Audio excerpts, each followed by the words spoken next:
Hello everyone, welcome back to my new blog. আজকের দিনটা আমাদের কাছে খুব স্পেশাল। আজ হচ্ছে দুষ্টুর জন্মদিন। দুষ্টু এবার 5 বছরের হলো। প্রত্যেকবার জন্মদিনে আমরা কোথাও না কোথাও ঘুরতে যাই, কিন্তু এবার ইচ্ছা ছিল যে ওকে বাড়িতে থালা সাজিয়ে একটুখানি পায়েস রান্না করে ওর পছন্দ মতন আর কি খাবার করে একটু দিনটাকে সেলিব্রেট করি। তাই জন্য এবার আর কোথাও ঘুরতে যাইনি, বাড়িতেই ছোট্ট করে এই আয়োজনটা করেছিলাম। এইবার দুষ্টুর জন্মদিন আর গণেশ চতুর্থী একই দিনে, তাই ওর স্কুলও আজ ছুটি।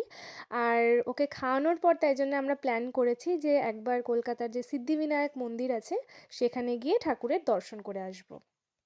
তোমরা সবাই ওকে আশীর্বাদ করো, ও যেন মানুষের মতন মানুষ হয়, খুব সুস্থ থাকে আর খুব আনন্দে ওর জীবনটাকে কাটায়।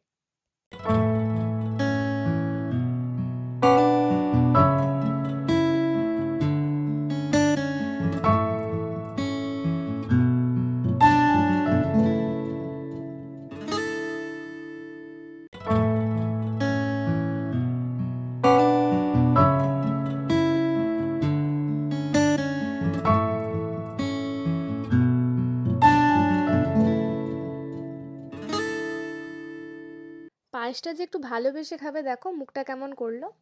যাই হোক, ওর মিষ্টি জিনিসের থেকে দেখেছি নোনতা ঝাল জিনিস বেশি ভালো লাগে। আমরা খাওয়া দাওয়ার পর্ব মিটিয়ে নিয়ে এই দেখো সিদ্ধিবিনায়ক মন্দিরে চলে এসেছি। ভেতরে তো ক্যামেরা অ্যালাউড না, তাই তোমাদেরকে ভেতরে ঠাকুরের দর্শন করাতে পারলাম না। প্রচণ্ড ভিড় ছিল সেদিনকে। ওখান থেকে ফেরার পরে আমরা কেক কাটি। কেকটা আমরা কিনেছিলাম মিও আমরের, যে গণেশ চতুর্থী স্পেশাল কেকটা ছিল সেটাই আমরা কিনেছিলাম। আর এইভাবেই আমরা দিনটাকে সেলিব্রেট করি। যদি এই ব্লগটা ভালো লেগে থাকে তাহলে প্লিজ একটা লাইক কমেন্ট করে জানিও, আর চ্যানেলটাকে সাবস্ক্রাইব করতে ভুলো না। আজকের মতন টাটা।